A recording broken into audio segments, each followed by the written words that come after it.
Tencent est une entreprise chinoise faisant partie des BATX. Fondée en 1998 par Ma Huateng et Zhang Zhidong, elle propose des services Internet et en ligne. Le début du troisième millénaire a été marqué par l'explosion de plusieurs startups, notamment dans le domaine du web. Ainsi donc, l'entreprise chinoise Tencent reprend l'idée du service de messagerie instantanée.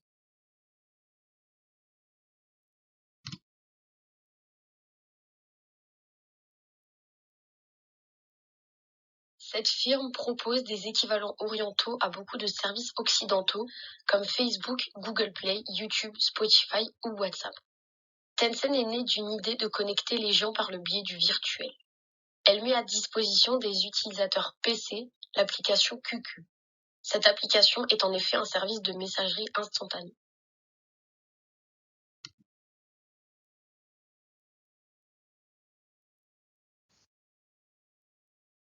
Le créateur Ma Huateng, maintenant considéré comme le 18e homme le plus riche du monde, a fondé la société Tencent avec son compatriote Zhang Zhidong.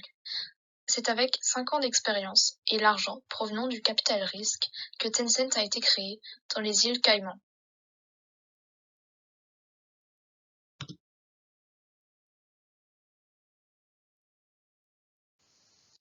Représentée par un pingouin, la mascotte a imposé sa marque avec le temps pour devenir un symbole de l'ascension chinoise. Leur première application, QQ, a très vite été appréciée par les Chinois et a atteint le nombre de 100 millions d'abonnés en seulement 3 années.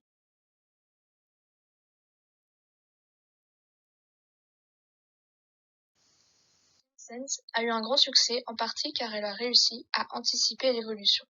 En effet, partout dans le monde, les ordinateurs ont peu à peu laissé place à la téléphonie mobile. C'est à ce moment-là que WeChat, la version asiatique de Messenger, a émergé.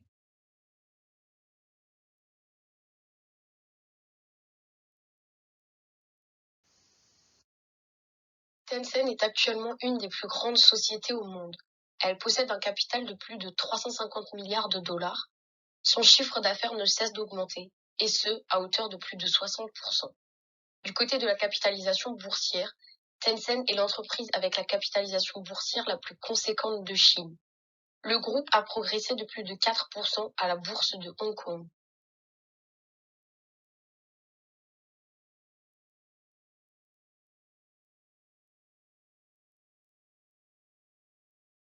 Cette forme de soft power est très conséquente. Son influence culturelle à travers le monde et en Asie permet non seulement de s'étendre, mais aussi de concurrencer ses rivaux occidentaux, de proposer des équivalents plus locaux en Asie ou quelque chose de neuf au reste du monde.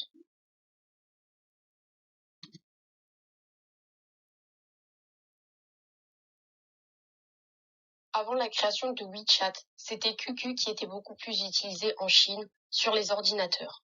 Cela laisse également le choix pour une population chinoise qui grandit de façon exponentielle. Qzone est un équivalent chinois à Facebook. Qzone est dans le but de toujours donner à un public chinois très détaché du monde occidental un équivalent de ce qu'on pourrait avoir à l'étranger. Qzone est alors une réponse à Facebook dédiée pour la Chine. Comptant 560 millions d'utilisateurs, le réseau social est aujourd'hui parmi les plus utilisés du territoire. Au fur et à mesure de son évolution, l'entreprise se rend compte de la nécessité de quelques outils. Elle décide alors de proposer des jeux vidéo. Dans ce secteur, Tencent œuvre même au-delà des frontières chinoises. PUBG, Clash of Clans ou encore League of Legends sont quelques exemples de propositions prouvant l'atteinte internationale de Tencent.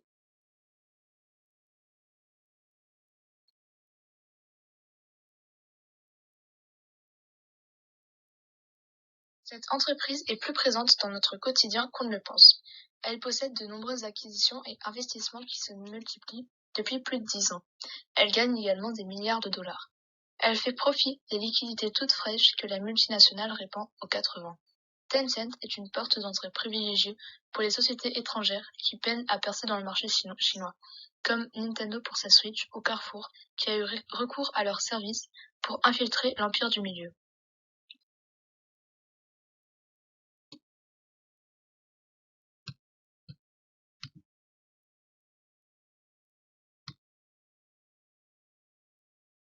Attentiste pose question. L'entreprise est très active dans le jeu vidéo et a fait un investissement tous les 3 jours entre janvier et août 2021. Elle ne pose pas de limite pour les investissements, un secteur particulièrement lucratif pour Tencent, soit un tiers de son chiffre d'affaires en 2021. Snapchat, Universal Music ou encore Discord bénéficieront des ressources du géant.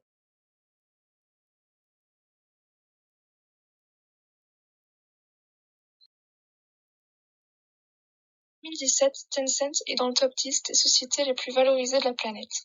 Mais elle ne peut pas toujours agir en toute impunité sur le sol chinois et elle a une volonté de fusionner les services en streaming de vidéos en direct, comme Douyu et Huya, qui détiennent respectivement 37 et 33% des parts. Car cette entreprise est soucieuse de faire respecter ses restrictives lois antitrust.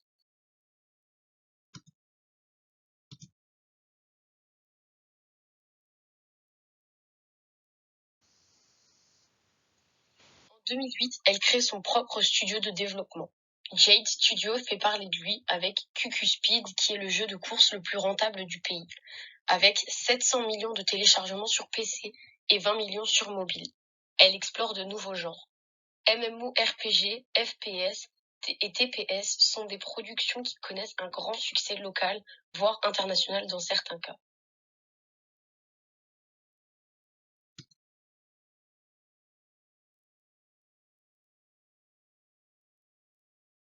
En 2015, Honor of Kings signe le tout-puissant League of Legends à un immense succès mondial.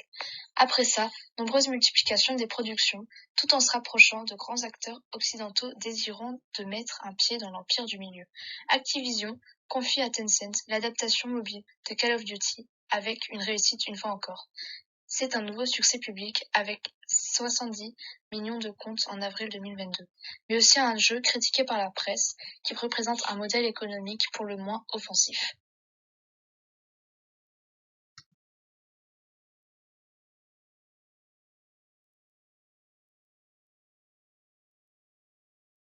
C'est la première entreprise du jeu vidéo en termes de chiffre d'affaires et de bénéfices.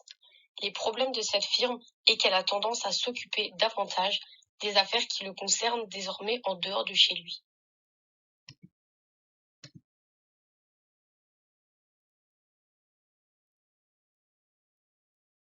L'entreprise a engendré des milliards de dollars sur l'ensemble de ses activités, lui donnant les moyens pour des ambitions. Par exemple, en 2012, achat de 40% des parts d'Epic Games, puis en 2015, Tencent prend le contrôle des créateurs de League of Legends et de Valorant, mais la liste est bien longue.